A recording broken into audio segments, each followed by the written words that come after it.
Hello, everybody, and welcome to the next episode of the Foul Boy Sports Podcast. Your host, as always, is myself, Jeff Bevelheimer, and joining me, once again, are the best gosh darn golly gee whizzing co-hosts in the world. First up, it is the musical Vlad the Impaler, Stephen Seth himself. I really like bad mashups. Of course, sitting across from him is the boy Gimli Christ. Let me guide you to salvation, kiddos. So, boys, worst Super Bowl ever? I hope so, dude. It was bad. Like, really, really, really bad. The worst one I've ever watched in my entire life. Yeah, For sure. it really felt that there was like no buzz coming into the Super Bowl. People that I talked to who generally hate the Patriots, a lot of them were actually rooting for the Patriots because they had no idea who any of the Rams were. It's just one of the most flat matchups you could believe, and it certainly lived up to that expectation. It was a really unentertaining game. Like, I woke up Sunday morning and I was like, oh shit, today's the Super Bowl. Like, oh yeah, that's happening today. And yeah, I was one of those people that rooted for the Patriots just because I didn't want to see the Rams win. I don't like Sean McVay. I didn't want to see the Patriots continue the fucking dynasty, but at this point, what are you going to do? I mean, this was the lowest scoring game in Super Bowl history. And that doesn't necessarily make it bad, but just the play on the field was just fucking absolutely slap nuts. Absolutely, particularly from the Rams side. I mean, one of the biggest stories coming away from this game is that Sean McVay got completely outclassed by Bill Belichick, which we kind of expected that to happen, but wow, he took no risks in this game, it really felt like. No, and then not even close. Come on, dude, you're in the Super Bowl, you gotta try. You're Sean McFucking Vay. I thought you were gonna like pull out some kind of fucking like bring back the Eiffel Tower play from like the 1940s. Dude, that's what I was thinking. I thought he was going to pull some shit from the back of the playbook, but no. Offensive genius, Sean McVay. His offense was held to 3 points in the biggest game of his career. They never got into red zone. They never got in the red zone. Not even close, dude. Okay, fourth quarter. All right, you're down by 7. You have the ball on the opposing 42-yard line. It's 4th and 3. What do? Well, you go for it. What did Sean McVay do? He punted. Like the little bitch he is. He punted. He is so conservative. He's so scared. And he's coach of the year and the greatest offensive mind the world has ever seen. Not coach of the year this year, last year, but... Not to mention that Jared Goff throws that fucking game-sealing interception just as the Rams finally start to look like there's some life in there. There might be a heartbeat in that body. Game-sealing pick. It's over. Fuck you, Jared Goff. To his credit, Brandon Cooks, I believe it was Brandon Cooks, did drop a touchdown on the play prior. Still, like that... It was a terrible throw. It was the reemergence of the very scared Jared Goff, where if you get pressure in his face, he's going to do things like that. Yeah, it's like he just threw up a prayer to Brandon Cooks. He's not the type of receiver to go up and win those 50-50 balls. That's not his game. And he just threw up a prayer to him in double, triple coverage? Something like that. It was He just threw it right to the Patriots defender. I mean, he did get sacked 4 times, so I can understand how he was rattled, but it's the biggest game probably of your life. I don't know if I see the Rams going back. Yeah, I mean, the Patriots did get a lot of pressure in that game. If you're on that play with the pick, man, they were just bearing right down on him. He had no time to think. Maybe a different quarterback would have made some adjustments before the play or whatever, but on that play, he was overwhelmed, and the whole game he was overwhelmed. Yeah, the whole game you could tell that he really didn't belong in that sort of environment. Like, he couldn't handle the pressure. Which somewhat surprised me because I actually thought that he would be functional in this game because I thought he was functional last week, but this just shows the difference between playing Sean Payton's defense and playing Bill Belichick's defense, and it's just clear that this is the same Jared Goff who has been very protected by the talent around him and the coaching around him. For sure. Definitely. And when the coaching's not there and the talent's not working out, I mean, their offensive line was completely outclassed by this defensive front. It's not good. No. And you have to wonder about the future of the Rams with someone like Andrew Whitworth retirement and a lot of people on short contracts. A lot of talent's going to be losing this team really quickly. Is Jared Goff going to be Rex Grossman now? We'll see. Just as Bill Belichick has done to many other teams before. Bill Belichick puts his hand on that windowsill and he slammed that championship window shut. Yeah, I really don't think the Rams have a chance at it here soon. Like, it's just bad.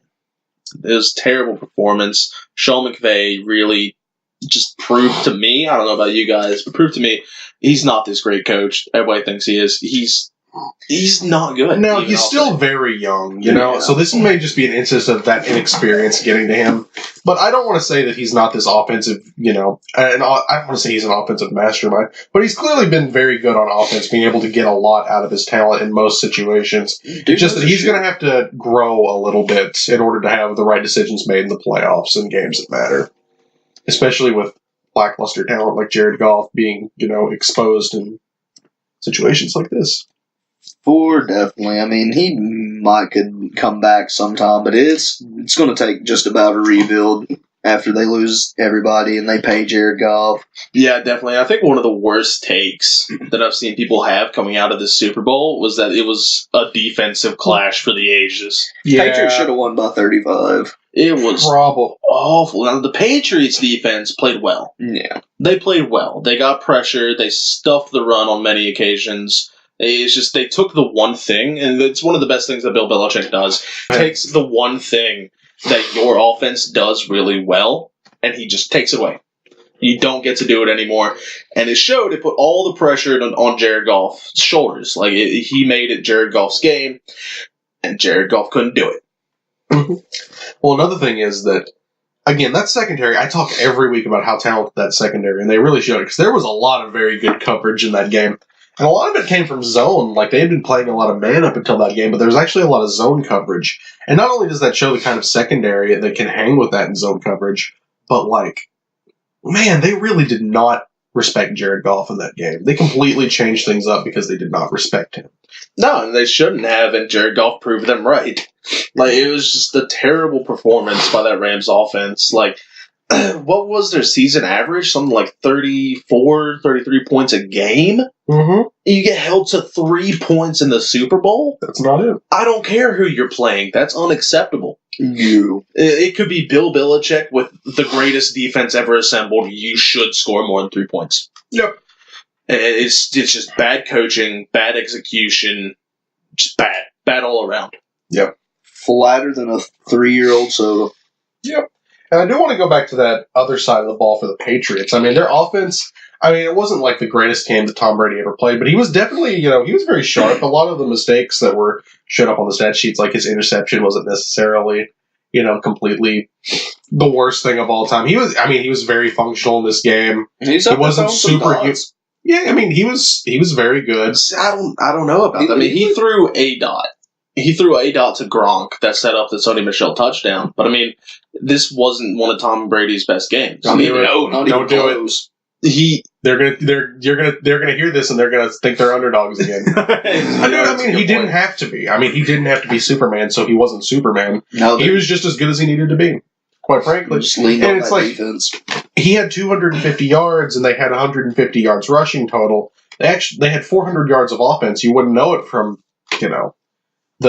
only 13 points scored. There were some bad decisions in there, some untimely, untimely turnover, but their offense was pretty damn functional during this game for the most part. Yeah, but if you look at the throws that Tom Brady made, sometimes he just missed his mark. And that's something you don't really see Tom Brady do. He's one of the most accurate quarterbacks in the league. It's just he missed them. The simple throws, like little swing routes out of the backfield, he just missed. Yeah, but there was also some that he hit too. Oh yeah, but this is Tom Brady. You expect the best.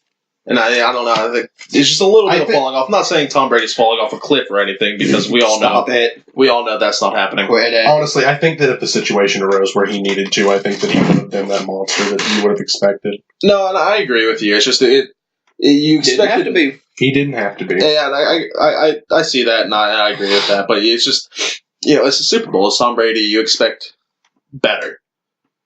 They won. That's all I can say. They won. They won, but He's still the GOAT. It wasn't pretty, and nobody wanted to watch it, and it was terrible. Even the fucking commercials were bad. The halftime show, I heard. I didn't see it, but I heard that it was atrocious. It was a huge tease. They fucking played 5 seconds of Sweet Victory. Like the horns. Yeah, and then it transitioned into sicko mode. Also, Travis Scott was god awful, dude, without auto-tune. Woo, boy, interesting. Yeah, it was pretty bad. Not good. Also, Adam Levine stripping on stage. Big Boy was fun though. Big Boy driving up in a caddy. That sounds fun. That was fun. But outside of that, yeah, it was just all around bad. Didn't even get to Sony Michel. I talk about Sony Michel. Yeah, man, he had a pretty good game. What is it we have here? 18 rushes for 94 yards. Had the lone touchdown of the day. I mean, against that Rams front and that Pro Bowl linebacker they have, what is it, Littleton? Is that the one who made the Pro Bowl? I mean, it's a real good game. Again, a testament to that Patriots offensive line. Comes pretty good, too. Definitely looked like the better running back as opposed to Todd Gurley, who was invisible during this Todd game. Gurley was not. Part of that was because he didn't get a lot of carries, particularly in the first half, but, like, why is he not getting carries? Yeah. My personal theory is that he's hurt and that they're not reporting it on the injury report. I mean, I definitely don't know that, but that has to be it. I just don't see why he wouldn't get more carries unless they've just all of a sudden lost all confidence in him in the playoffs. Yeah, he's one of the superstars of their team. Yeah, and you can't do that. Like, especially if they've lost confidence in Todd Gurley, then sure. And if he's injured, then sure. But if neither of those things are the case, why is he not getting the ball? Yeah, why is C.J. Anderson, and even I was high on C.J. Anderson, probably even coming into this game. Fuck C.J. Anderson. Yeah, like he had that one big game, and even I kind of thought that, C.J. Anderson is now a great asset for the Rams, but, clearly that's not the case. Clearly that was not the mirage. That was a mirage, I should say. Why was the Rams coaching staff not able to isolate this, get him less carries, get Todd Gurley more carries, and not put Jared Goff in a situation to fail more often than not? Why is Todd Gurley running it 10 times where Jared Goff is throwing it 38? Yeah. See, C.J. Anderson ran it 7 times. It's like 70% of the snaps there. Runs that The Rams offense ran. Mm-hmm. Yeah. What's up with Gurley, man? That's what I want to know. See, like, I'm not even sure that if Todd Gurley played, he would have been, like, a significant factor because that Pats defense did shut down the run. I mean, it's Todd Gurley. They had to try. Yeah. I mean, if anybody would, like, revive that offense and really break open the game for them, it would have been Todd Gurley. Because, I mean, obviously, Jared Goff wasn't getting it done through the air. Yeah. So, I mean, it jumpstart your offense with Todd Gurley. It could have happened. But no, Sean McVay was like, nah, we don't want to win this game. And we all got to witness the Tom Brady-Robert Kraft kiss. Oh, yep. That was Interesting. fun. Do you guys agree with Julian Edelman being MVP? Probably. I mean, you could have given it to Dante Hightower as well, who was also really good. Had a couple sacks. Maybe if he wouldn't have dropped that interception, maybe he would have a lot better case, but... It should have went to someone on defense, I'm sorry. I mean, Edelman was very good in this game. 10 catches, 146 yards. He was, they couldn't cover him. And That's true. even, what was it? I think it was either Sue, Aqib Talib, or Roby Coleman were like, I thought we shut him down pretty well. It's like, what does that stat line look like if they don't cover him really well? Was he the most important player on the field for the Patriots during that game? Probably not, but That's all I'm saying. I don't know who Sony Michel? Sony Michel would have been a decent I feel like candidate. Sony Michel he scored the only touchdown. I feel like, Dante Hightower, anyone on the defense over Edelman. I mean, Edelman, like, he got the yards, but it was yards that, like, that led to, like, 6 points. So, I mean, that's a win against this 3-point Rams, man. It is. But, I mean, I don't know. Like, nobody should have won MVP this year. Give it to Foles again. Yep. By the way, Nick Foles is the last quarterback in Super Bowl to throw a touchdown pass. And catch a touchdown pass. Hey. Not bad. No, never mind. That's not true. No, Nick Foles is not the last person to catch a touchdown pass in the Super Bowl. There were other touchdowns scored in that game. Never mind. But he was the last quarterback to touch to catch and throw a touchdown. That is true. That's what I thought you meant. Yeah. All right, we got anything else to say about this game? Not a chance. It's terrible. No more Patriots. Don't watch the replay. Yeah, if you missed it, don't bother. Yeah. You'd be better off watching Paint Dry. Yeah, honestly. Yeah, what a just a whimper of a note to close the season. And it was a really good season. I thought there were some really interesting storylines and a lot of very good very good storylines, some very good plays, some very interesting things like Pat Mahomes, Baker Mayfield are fun to watch. Even the Rams were pretty entertaining throughout the season, especially with that shootout with Yeah, they did have one of the best Chiefs, games. and just it That seems was the game of the regular season. Mm. and it seems like these last 2 weeks of this, or those last 2 rounds were with the ref situation and the outcome of the games and the matchup we got and how it turned out. Saints And what an absolute whimper to end this pretty good NFL season. Speaking of Saints, if you're a Saints fan, I'm sorry, but y'all are the biggest babies I have ever seen. Like, I get it. You guys got screwed, but you don't need to hold a parade for your team that lost. And it's not like they ended the game because the refs screwed up play. Like, they had the chance to go down and kick a field goal to take the lead over the Rams, who they could have stopped from tying it and sending it into overtime, and they could have won it in overtime by kicking a field goal and stopping the Rams, or just scoring a touchdown, but Drew Brees threw an interception. Yeah, I End don't. of their season.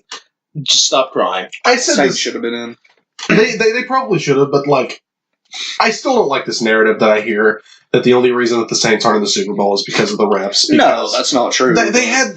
I mean, the best you can hope for when you're screwed by the refs is that you have an opportunity to amend it. They got two. I said this last week. They had that opportunity, and they didn't come through. They turned the ball over instead. They let the Rams score instead. Yeah, they had three opportunities if you count the Rams. I mean, that does suck because, again, it's almost guaranteed that they would have won that game had that call not happened. Mhm. But still had a you chance. had your chance to make up for it. Yeah. I mean, sure, maybe you shouldn't have had to, but it's football. That happens. It's I mean, life. boys, I don't disagree with what either of you are saying, but they should. I mean, from the perspective of who is a better team suited for the Super Bowl, it was absolutely the Saints. Yeah, definitely. I mean, it probably would have been more entertaining. I'd If much rather see the Saints and the Chiefs. Yeah, that would have been a better What we game. I mean, like, the Saints were a better candidate for the Super Bowl, but they didn't get the job done. No, they didn't. I mean, part of it was they were screwed. Part of it was they didn't get the job done after they were screwed. I think Straight up. a little part of it, yeah, but I think most part of it, they didn't get the job done. Like, they had three opportunities if you count the Rams drive in overtime. They could have stopped them in regulation. They could have went down the field and scored, and they could have stopped them in overtime. Stop crying. You lost. Also, Des caught it.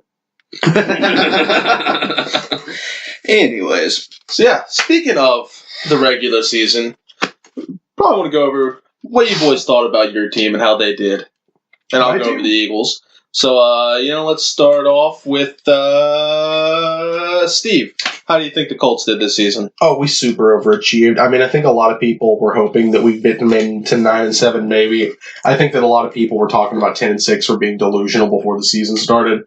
I think that many people expected us to be one of the worst teams in our division. I mean, everyone expected Jacksonville to be fucking, absolutely great. That didn't pan out, as we'll talk about later. But on paper, our division was a lot tougher. I think a lot of people saw us as not up to snuff with, say, the Texans, who were getting Deshaun Watson back in a very talented defensive side of the ball, even if they don't always play up to it. Titans are, they were playing pretty well at one point, have a great run game, have a pretty solid quarterback, and Marcus Mariota, a young team with a invigorating head coach. And then you go back to the Jacksonville Jaguars, who before the season started, they were in the AFC Championship game. Incredible defense, good young players. Blake Bortles, people were tricked into thinking that he was a good quarterback or a decent quarterback to I don't start the see season. how. Oh, dude, you tell me.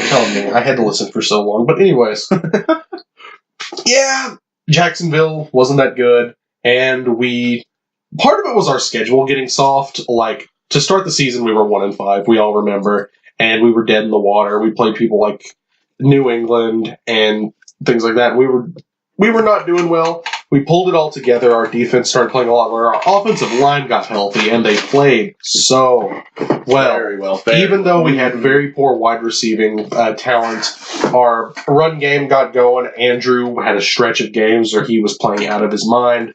And this season was definitely a success. Despite how it ended, it was definitely a success. Andrew Luck was one of the top quarterbacks in the NFL this past season. We're so young on both sides of the ball, and there's a lot of promise being shown. I don't know that we'll live up to it because our schedule's going to get a lot harder next year. And it's just hard to live up to expectations in general. But this was definitely a success for me. And you also have to think about the future, how good it's going to be. You have Andrew Luck back. He's finally back playing up to the level that he needs to play at. You got such a young core around him, and you're only going to get more people because you got half of the GDP of the country in cap space right now. Absolutely. We're going to have a lot of cap space, especially with approximately 44 or 45 million rolling over from last season. I mean, I think a lot of that is going to be going to re-signing players and maybe hopefully renegotiating front-loading some contracts so we can have even more space in the future while keeping people locked up. But man, we're going to have a lot of cap space. People are going to develop. People believe in Frank Reich. People love him. I really think that there's a good chance that Andrew Luck is even better next season. Because usually when quarterbacks come off a big injury and they miss a year, and by the way, people, he missed 1 year. Every person I talked to, Andrew Luck was out of the league for 8 years. Did you know that? Andrew Luck was out of the league for 8 years. Dude, he missed 1 season, and then everyone was like, when was the last time he played? It was 1 season. Peyton Manning missed 1 season. I know, dude, I'm hearing a lot of the same things for Carson. And Carson's missed, the last 4 games of the past 2 seasons. Did you know that Carson Wentz has never played an NFL football game during his career? I don't even know who Carson Wentz is, honestly. Who? No, I don't know who this guy is. We should keep Nick Foles. Like that Snoop Dogg gif. Oh! I just wanted to get that off my chest. But I think there's a chance that coming back from that injury, having a full off season to work and adjust to this offense and really get that arm strength all the way back, man, I think he can have an MVP caliber year next year. If we get him some goddamn weapons. We cannot have T.Y. Hilton as the only viable threat. Oh, but Seth, Ebron made the Pro Bowl. Let me tell you something about Ebron. Eric Ebron, he's a trap. I'm telling you right now, he's a trap. Ever since that Cowboys game, he has been extremely underwhelming. He has been dropping clutch passes. He did it in the Chiefs game, he did it in the Cowboys game, he did it in the Giants game. Lackluster performances. I know he caught a lot of touchdowns, but his numbers were very similar to his time in Detroit, only about 500, 600 yards. That's not a lot. That's not a Pro Bowl caliber tight end if you take away those touchdowns. And in the future, I just don't see Ebron being able to match his production, and I think we're going to have more and more frustrating drops.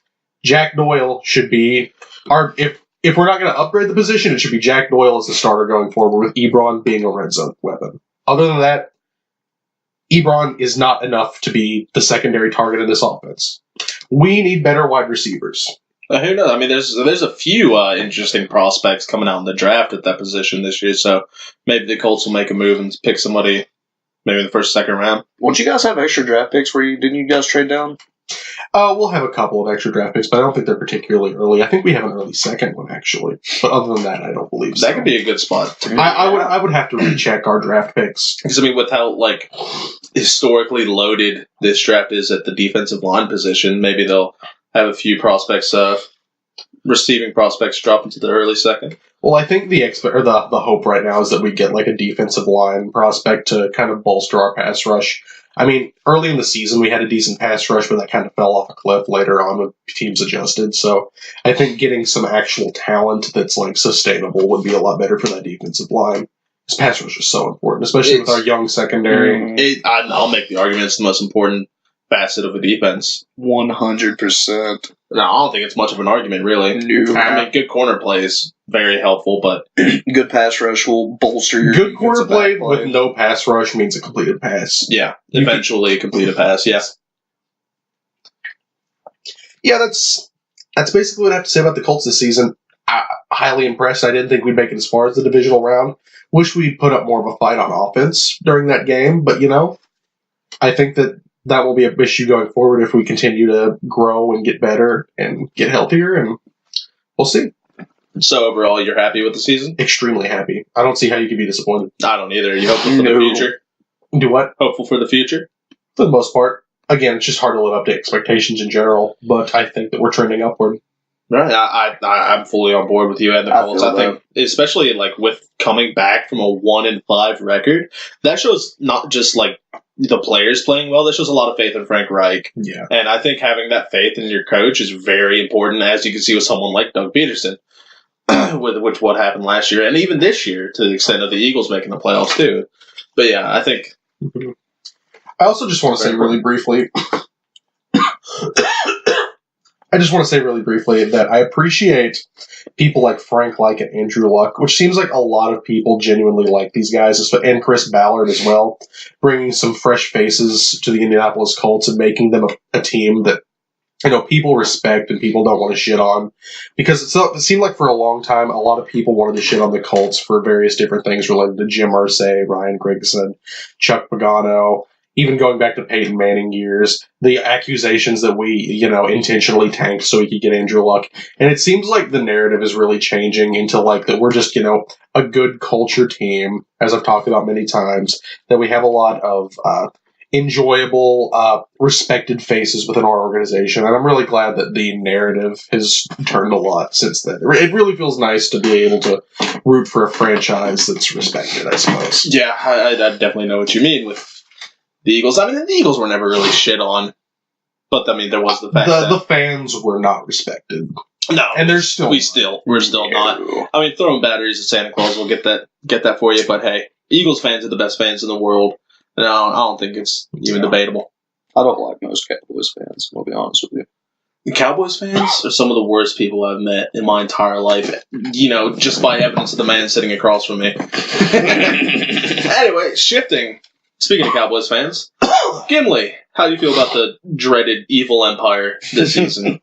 I mean, this season was really a tale of two seasons here. We had 2 for the price of 1, so we started out 3-5. Offense is just absolutely lagging. People are keeping Zeke Elliott in check. Dak Prescott looks like a fucking potato out there.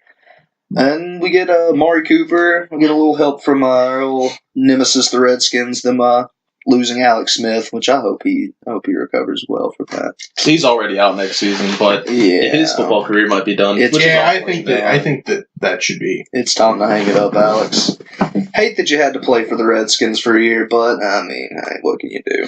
The Amari Cooper trade, I think that was incredibly important to the Cowboys season. It really revitalized their offense. That was the spark that we needed, which, I mean, it wasn't, much of a spark, but it's what we needed. I mean, defense kept us close in games, and we were able to claw back and win the NFC East.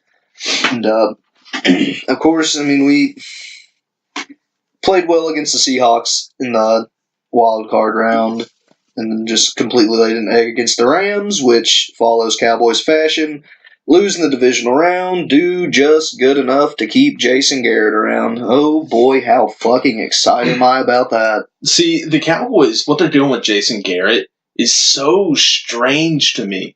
Like, you guys haven't extended his contract. Mm-hmm. So, he's not your coach of the future for sure, but you didn't fire him. Yeah. He's in this, 1 year left on his contract limbo where it's very strange and you can't, trust in the coach. You can't expect him to be there for the future. It's hard to build confidence for something like that over time. How are you expected to have the players keep from being able to quit on him, especially if times get rough and people adjust to their new offensive growing pains with Kellen Moore being there, of all people. That's a very interesting hire. I'd like to see if he has a creative offensive line. But regardless, if things start getting bad and you're not successful, this is going to be the year where people turn on Garrett, who's not particularly likable in the first place. No. So, is this kind of self-handicapping? It's something, man. I don't know what the fuck Jerry Jones is doing with his team. I saw a pretty interesting take of where the only reason the Cowboys hired Kellen Moore to be their offensive coordinator is that he's going to succeed Jason Garrett as the head coach. That would be fun. If anyone's gonna, that'd be fun. I mean, who's to say what that means? I mean, nobody knows what Kellen Moore's capable of. I mean, I don't think, other than maybe the Cowboys organization, I mean, we just don't really know how much he had to do with anything or how much he really knows. So having a role like this will kind of help explain that to fans. I'll believe it when I see it. I think if there's anyone that's going to take the helm from Jason Garrett, it's got to be Chris Richard. That man is the fucking truth. I love me some Chris Richard. He should be the defensive coordinator last year and this year. I mean, he was a big candidate a few years ago, so he's just kind of biding his time. Yeah, I really hope that he is my future head coach. I know, bringing someone who's, more defensive-minded as your head coach in this, offense-driven league, maybe not the best decision, but if we can match that with a solid offensive coordinator whose name isn't fucking Kellen Moore, then I'll see what happens. I mean, I'm not going to try to shit on Kellen Moore because, I mean, we don't know what he can do, but... Yeah, he's just an unknown. I don't know about it. Yeah, I mean, we'll definitely have to see how he plays out at that coordinator position. Which, I mean, this is got to be his first experience, right? I'm not missing. Yeah, he's been a quarterback coach ever since he retired, like a year and a half ago. Yeah. Okay. So yeah, I mean, it's a big step up. Very soon. You ain't fucking kidding, Yeah, man. Not as big as a step up as maybe quarterbacks coach, then not a quarterbacks coach, and then head coach of the Bengals. But we can talk about that on another episode. Hey, buddy. But, I mean, overall, they did just about what I thought they were going to do. I don't know if you remember when we had talked before the season, me and Jeffrey. I would say their floor is probably 7-9. Their ceiling is probably 9-7. Like, they're just a very middle of the pack team, and so they ended up going with 10-6. 10-6, yeah. Yeah, they went to division. They performed a little bit higher than I thought they would. Yeah, I'd say they overperformed a little bit, and I think the Amari Cooper trade really helped there. Especially starting out 3-5. Like, at that point, I was like, we're tanking. Let's get an early first-round pick. Fuck it, I'm done. Yeah, Amari Cooper, it goes without saying, was a big shot in the arm for this team. For sure. Yeah. I'm so glad that we got away with that, with just giving up a first-rounder. It's so worth it. I mean, he's like a year older than Calvin Ridley. Might be the same age. Yeah, he's definitely pretty young. And the Joel's defense stepping up really helped this season, too. Leighton Vander Esch, Jalen Smith is finally back to 100%. We finally moved Byron Jones from free safety to cornerback, and that really helped our secondary out a lot. He was able to be more so of a role model for the younger guys, Jordan Lewis, Chidobe Awuzie, and Anthony Brown. That really helped out a lot. And just shedding some of the dead weight we've carried in our secondary for years, and Orlando Scandrick, all these other fuckers. Yeah, so overall, do you think successful season? I mean, I hate to sound like a spoiled fan, because, I mean, we did win a playoff game. Cowboys fan? Spoiled? I mean, in the past, 30 years, maybe that's not the truth, but, Yeah. But, I mean, they did just about what I thought they would, probably a little bit better than I thought they would, especially after the way they came out of the gate, and the offense was just flatter than the earth. Here's my personal take. Y'all won a playoff game. Yeah. I didn't think you'd do that. I didn't either. No, you beat Seattle in the playoffs. I didn't think you'd do that. No. That's a success. Yeah, that's true. I mean, that's what I'm saying. Like, did just enough to keep Jason Garrett around for another year. Yes, hopeful for the future. You think you guys can repeat as NFC East champs for the first time since 2004? That would happen. When's the last time one team has won the NFC East 2 years in a row? You tell me that. The Eagles in 2004. Yeah. I don't know, man. It's always a fucking roller coaster ride in that division. You never know what the fuck you're going to get. I mean, the Giants could come out of fucking... No, they're not. They're not. They're keeping Eli Manning. That's not going to happen. I almost have. Not as long as they don't have an effective offensive line to protect Eli and kind of put him in a position where he can just manage a game. As opposed to just, going out there and be fuck it, chuck it, bucket with Odell Beckham and all those talented wide receivers that they always had. Not quite as good as the Steelers, but they always have. They always have some deep wideouts. Yeah, or when they get a linebacker, or they will never ever have a linebacker. Never. They have not had a linebacker since Antonio Pierce. You ain't kidding. But I mean, the way the defense played, I mean, they really disappointed me in the Rams game, but that's when the Rams were hot before they got cold all of a sudden. CJ fucking Anderson. I still have cold, then hot, then cold. I still have night terrors about that motherfucker.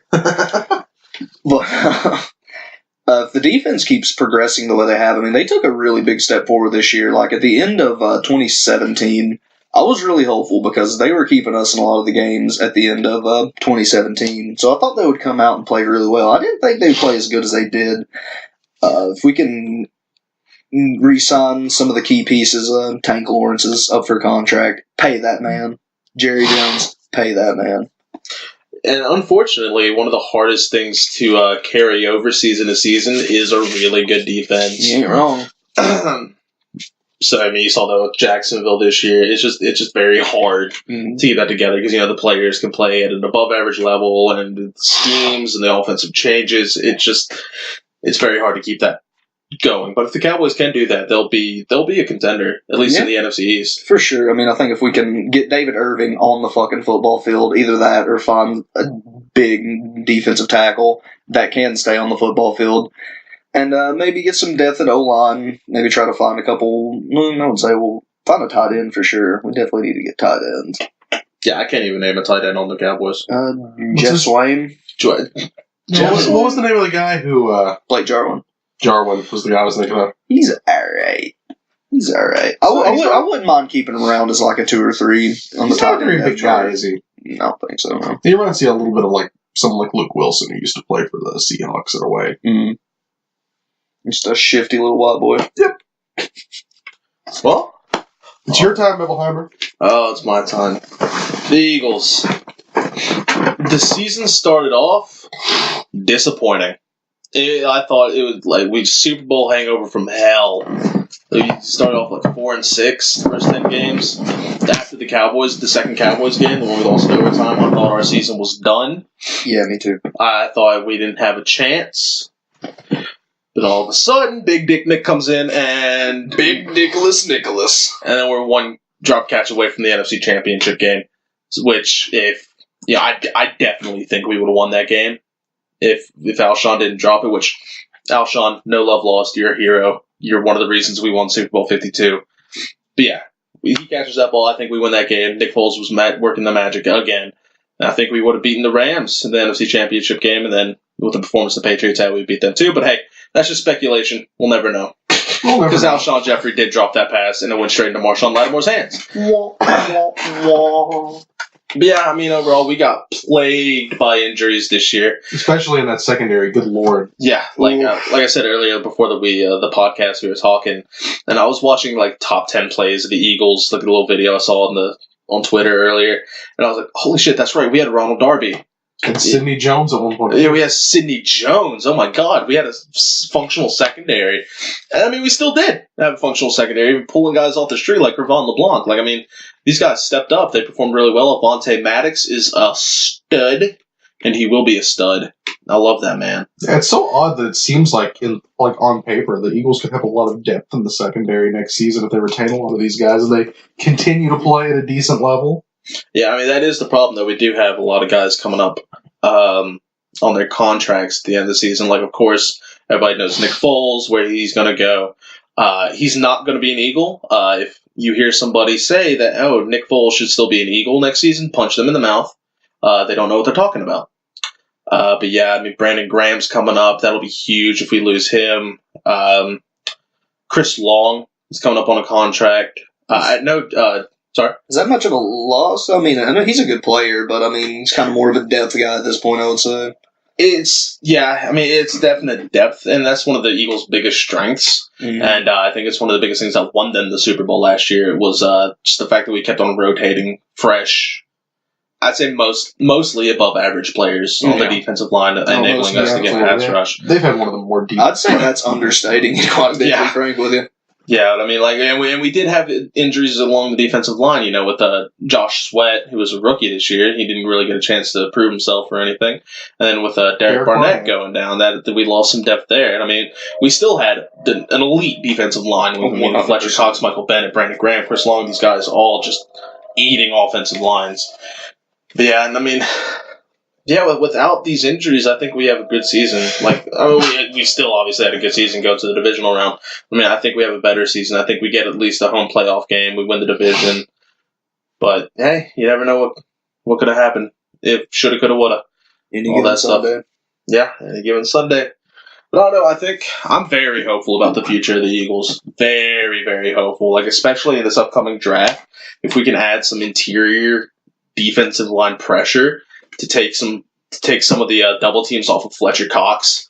Oh boy, Fletcher Cox. He will eat quarterbacks next season if we get some added depth there. Like if we pick up Jadeveon Clowney, that defensive line. It's gonna be a big contract. I don't think he'll make it to the market, but we'll see. I don't think we really have the cap space for either, because I think we only have like $2 billion over the cap. So, I mean, hey, there could be some restructured contracts, and we don't have to pay Carson until next year. So, yeah. Yeah, next year's going to be a big year because of that contract situation, because he's going to get paid. Oh, yeah. He's going to deserve it, too. Yeah, but the biggest thing about this season for me is all these people saying that Carson Wentz is not going to be a good quarterback. He will. He will. Already a good quarterback. Well, yeah. He is. I mean, he had an underwhelming season, but I mean, the season before that, he was like he was like the leading candidate for MVP. Yeah, he would have won MVP if he finished the season. Yep. I mean, there's a lot of mental stuff coming off of watching your team win a Super Bowl with a backup quarterback on the sideline. I mean, he had the back injury that he was working with this whole season, and yeah, that didn't help. No, I mean, people don't realize how much injuries, like lingering injuries, can be for your quarterback. I mean, look at someone like Cam Newton this year who got his shoulder hurt midway through the season. Cam Newton was absolutely balling until late into the season. Then he got hurt, and the Panthers completely fell apart. And that's probably the case for Carson as well. Yeah, I mean he wasn't the same Carson. I mean, we saw glimpses of that, like in the fourth quarter in that Dallas game. that was MVP Carson. He was back. It made me really excited about the future. And then, of course, he gets benched after that game because of the injury. And, Nick Foles comes back in, works his magic, and I get to see the 2017 Eagles again. And it was beautiful. So beautiful. But yeah, overall, I'm excited about the future for this team. I think we'll make it back to the playoffs. I think we're winning the NFC East this upcoming season if we handle this offseason very well, because it's going to be a very important offseason with all these free agents. It'll be rough, but Howie Roseman is a magician, so we'll see how that goes. Yep. All right. So what's next, Gibbs? Big shock.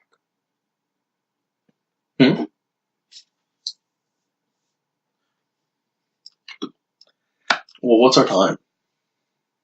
We are at 42 minutes. 42 minutes. Do you want to axe free agents? You don't axe free agents. Okay, so, I mean, this has been a pretty entertaining season for all of us. I mean, hey, we all made it to the divisional round. Can't really complain there. Woo! But, there was some definite surprises and some disappointments coming into this, or from this season. It was actually pretty entertaining to see. So what are some teams that really surprised you guys this year? Honestly, the Seahawks kind of surprised me a little bit this year. I mean, I didn't expect them to be bad. I just didn't expect them to... I didn't really expect them to make the playoffs this year, especially with the NFC is always crowded, it seems. Yeah, I mean, they had a lot of people like, Cam Chancellor and Earl Thomas, a lot of significant injuries, a lot of people, wanting outs, things like that. And I like what you said before this podcast started, in that you said that you thought they were in the middle of a soft rebuild. Mm-hmm. And they kind of likely are still. But, this rushing offense this past year, they were the number one rushing offense in the NFL, I believe. Mm-hmm. Very effective with, what's his name, Carlson? Chris Carson? Chris Carson, not Carlson. Yeah, he was absolutely very productive in this offense. And Russell Wilson. Can't say enough about the guy. His efficiency is through the roof. One of the best quarterbacks in this league right now, that goes without saying. Didn't throw a lot of passes. Probably should throw more passes. That might have something to do with their offensive line, which is now decent when it used to be atrocious. Mm-hmm. But, the Russell Wilson effect is that he is one of the best quarterbacks in the league. And whenever you have someone who is so efficient and so good, it's very hard when you have, they still have a pretty talented roster. They have a lot of people on there like Frank Clark who are playing really well. Mm-hmm. Whenever you have people like that with Russell Wilson, it's hard not to win a lot of games in retrospect. And they did really well when a lot of people thought they wouldn't. Yeah, he's just one of those quarterbacks that really, it doesn't matter too much what the rest of your team is like. He's going to win you games. Mm-hmm. We saw that this season with them making it to the wild card round, and they put up a decent fight against the Cowboys. For sure. It wasn't a blowout by any stretch of the word. A lot of people would think that they actually should have won if they would have passed ball with Russell Wilson. Yeah, I think so too. It wasn't their strength this season, obviously leading the league in rushing yards, but it's Russell Wilson. You got to give him the ball. You got to at least give him a chance. I mean, even if he goes out there and gets eaten alive by Tank Lawrence and the crew, still it's better than not trying at all with him. Yeah, so what about you, Steve? Is there any team that really stuck out to you this season?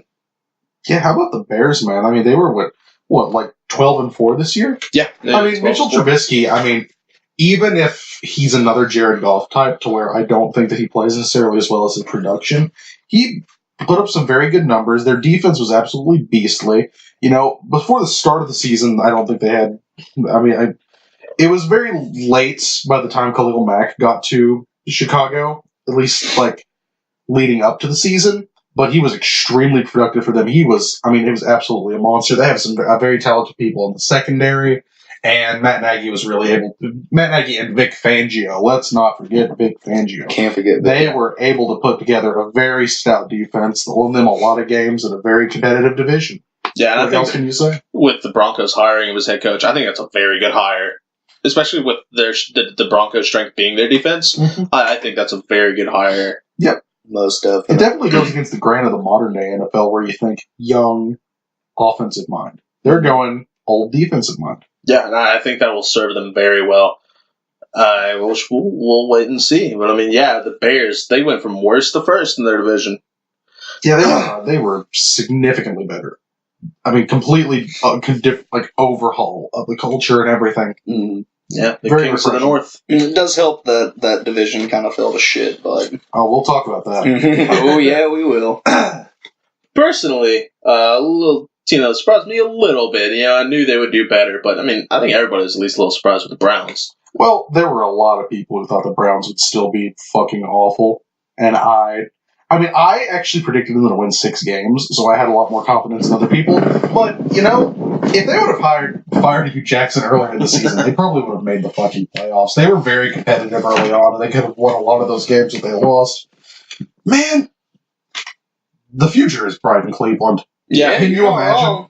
Can you imagine? Yeah, it's finally good to be a Browns fan, and I think the biggest thing they need to do is just figure out how to win games. Yep. If they figure out how to win games, you know, that first game of the season, they start off 1-0 instead of 0-1. You know, there's a lot of those close games. Baker Mayfield will be, progressing one more year, and I just think he's a natural winner. So we'll see. For sure. You just got to make sure that man's feeling dangerous. Yeah, I mean, me and you, Steve, we know personally how much of a natural winner he is. Remember that game? Yeah, at UT? that's actually why I hated Baker Mayfield for a very long time, that game. But I mean, what can I say? He's very fun to watch. He's just gonna get better and better. And all those years of accumulating talent through early draft picks by sucking, that had to catch up with them eventually. Now they have people like Myles Garrett. Nick Chubb is gonna be a stud. I love him. Baker Mayfield. They still have a very, a pretty decent offensive line, a lot of talent on that offensive line. That cornerback they picked up in the early first round of this year. I can't remember his name. Denzel Ward. Oh, yeah, he's great. He's definitely going to be a staple of their secondary for he was somewhat of a dark horse for Defensive Player of the Year among some people. I mean, he was never going to win it, but he was, he played very well. Flipping the script a little bit here, what about some teams that disappointed you? Start off with the Minnesota Vikings. Oh my God, I told everyone before the season I thought that the Vikings were the real deal.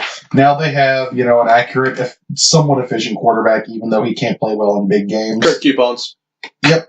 Kirk Coupons. That's pretty good. They have so much wide receiving talent, Stephon Diggs and Adam Thielen.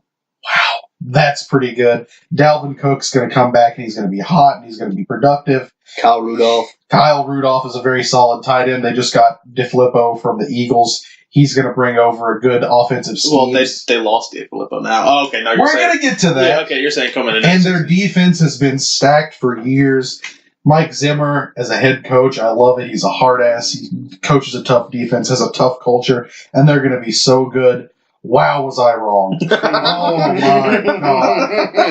Man, their offensive game plan did not suit them at all. Kirk Cousins did not look like he deserved the first ever fully guaranteed contract for an NFL player. My God. I was super not impressed with him. I mean, he threw for a lot of yards and had some good-looking stats, and he does not play up to those stats, is all I'm going to say. He doesn't play like a winner, doesn't play well against good teams. Wasn't able to maximize the talent around him. Coaching from DeFilippo was not very bad. They fired him mid-season, man, in his first season. His play calling, just stubborn play calling that just not adapt to the deficiencies that he had on his offensive line. Defense was underwhelming considering the talent they had. I mean, they have some very good people like Sharif Floyd, who I think he may not have been injured, but oh well. What's his name? Danielle Hunter. Extremely good. Anthony Barr, Harrison Smith, Xavier Rhodes. Griffin. Wait, Everson Griffin. They have so much talent there in Minnesota. And what do they go? 8-7-1? Yeah. Yikes. Oh. Yikes, Vikes, man. I thought they were the best team in the league. I thought they had a very good chance of winning the NFC. And yeah, you and me both, man. That is my super disappointment for the year.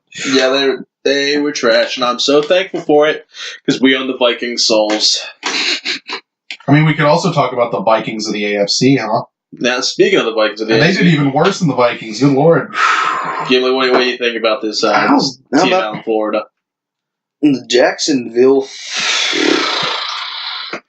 Dear God, coming into this thing. Now, we thought that Jacksonville, this defense was just going to keep shutting them down. Jalen Ramsey and the crew thought they were just going to absolutely eat offensive alive. We thought Blake Bortles could do just enough to get them somewhere. And he did have like a good game, maybe two, throughout the season early on, but that certainly did not, It didn't matter. Leonard Fournette was very disappointing, especially with some injury problems and not really living up to his billing. Well, it doesn't help that he's going to have 25 men in the fucking box every time he runs the goddamn football because Blake Bortles is the human equivalent of a fucking tumor. So you're not wrong, is the thing. Also had some wide receiver problems. I believe that their first couple of wideouts got hurt. They lost a lot of wide receivers free season last season. Yeah. Blake Bortles also is Blake Bortles. You're not wrong. I'm finally glad that people get to see Bortles for who he is. But I think the biggest story is that if you watch that Jags-Colts game that you should never watch, you'll know that defense, when they want to, can play with anybody. They are incredible. They're like... Absolutely. They're so talented. They don't play like it. They have egos. They're unhappy. They're, They have to have an offense worth fucking playing for, and this year just wasn't fucking it. They need help. They need a quarterback so bad. Like, they need a quarterback worse than I need air in my fucking lungs. Yeah. It's pitiful. One of the highest landing spots in some people's minds for Nick Foles, Jacksonville. I would love that. I think that would be terrible. I think it would be bad too. I don't think Nick Foles should be a starting quarterback. I think he's proven that with time. Oh, the Rams were so bad. Yeah, that was the Rams. That wasn't Nick Foles. That was the Rams. Yeah. Yeah, but I don't know. I just don't think that he should be a long-term starting quarterback. He's earned the opportunity. He could at least be a bridge. But like, I don't know, man. He's earned the opportunity. I'm kind of with you. I mean, he's kind of in that Flacco realm where he should, if he's going to do that, he should be on a very good team that can carry him and mask him. And I don't know if that's Jacksonville right now. No, it's definitely not Jacksonville. And I think maybe Minnesota if they didn't have Kirk Coupons, but that would be a really interesting fit. Come to think of it, another two teams that I would hate to see him go to are the Washington Redskins or the New York Giants. Oh, that'd be terrible. I don't think he'd go to the Giants. I think they're going to draft a quarterback to sit behind Eli. Not this year. Not this year. Yeah, they're not doing it. They have to. They're not. They already come out and said, hey, we're sticking with Eli. But at least the Jacksonville Jaguars hopefully will get some use out of this fucking transcendent defense from a year ago. I just don't think they have a winning culture. No, not a chance. Yeah, I don't think they play well for Doug Marrone, and I think it's going to come in time where he's going to be out the door sooner than you would have thought, especially considering where they once were. They're just one of these cursed franchises, sort of like the Cincinnati Bengals.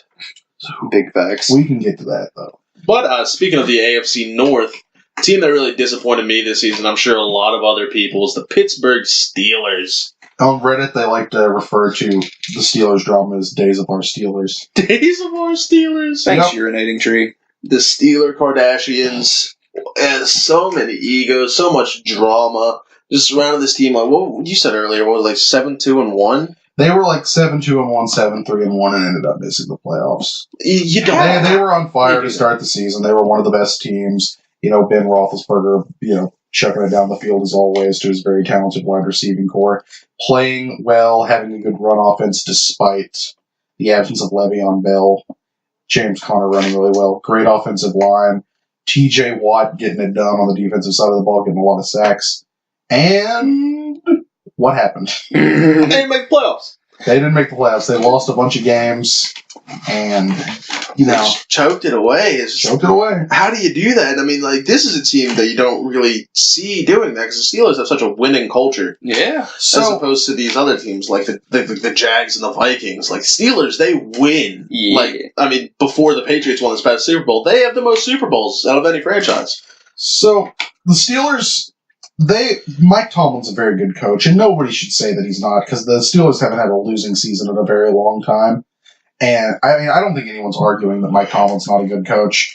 And they have a very talented scouting department. It seems like they always have talent coming through, especially positions like wide receivers, skill positions, So, they're a good organization in that terms.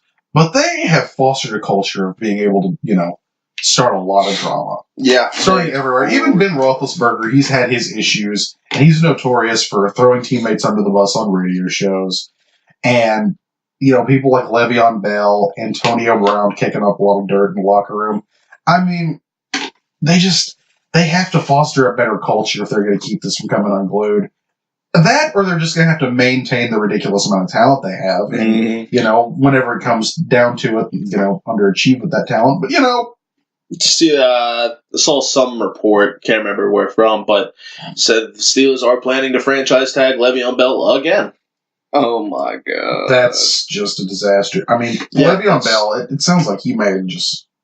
I mean, Le'Veon Bell is one of the best running backs of the past decade, but he's a running back. Mm-hmm. They're a dime a dozen. I mean, you almost got the same amount of production out of James Conner, which, like, who the fuck is Well, that? I don't know about almost the same amount, but, I mean, James Conner played well for part of the season in relief with, Le'Veon Bell. So. I mean, it's just... I mean, look at the Colts with Marlon Mack. I mean, he's our lead back right now, and we drafted him in the 4th. Look at Alvin Kamara. He was drafted in the 3rd round. Yeah, I mean, you get these guys. Now, of course, it's great to have them when you got them, but you get these guys, especially with a team like the Steelers, like you said earlier, where they're always having this talent at skill positions. You figure that you'll find another back. Yeah, You don't it's have just to a different shell game. The pass is just more important. Running backs seem to get hurt. There's less... It seems like there's less super talent at the running back positions, especially compared to, wideouts.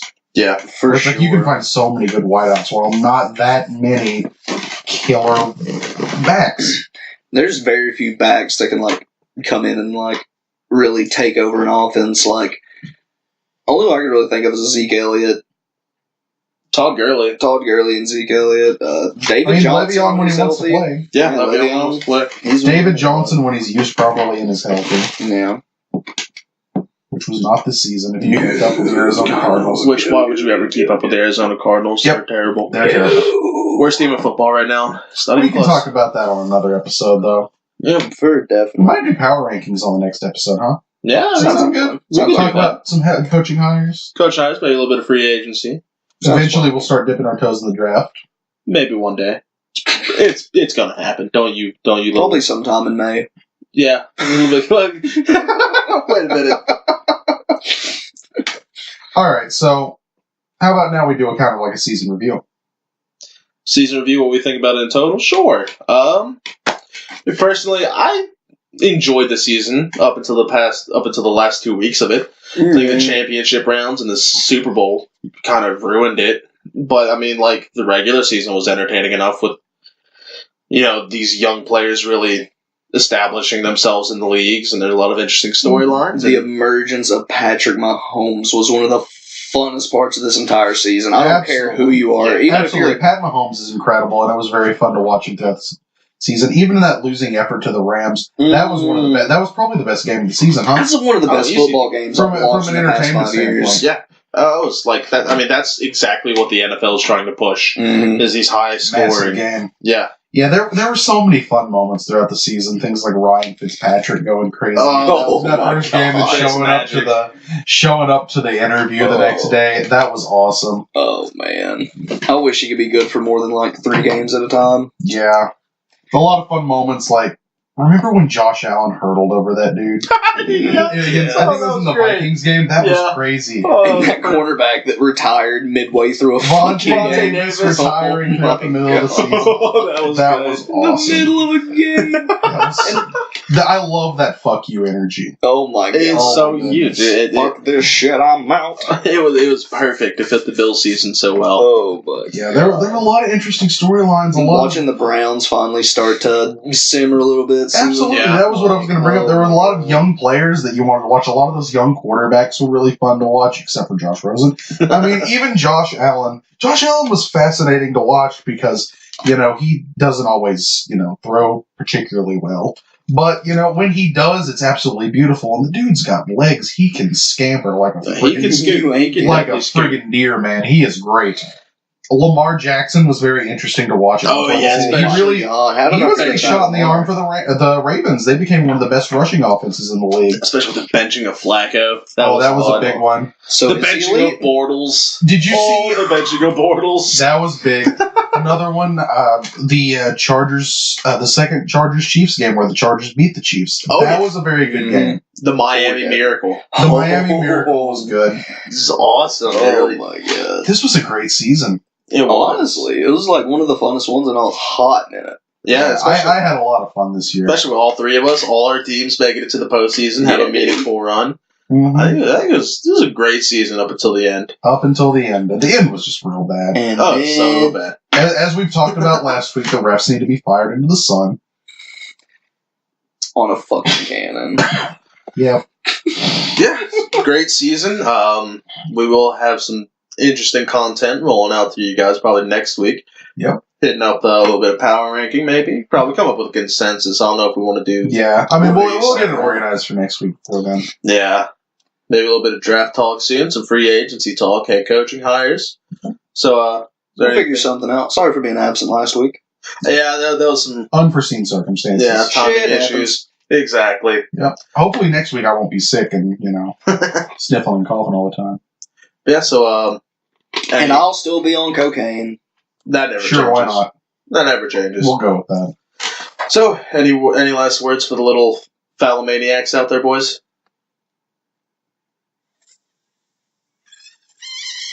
Fuck the Patriots.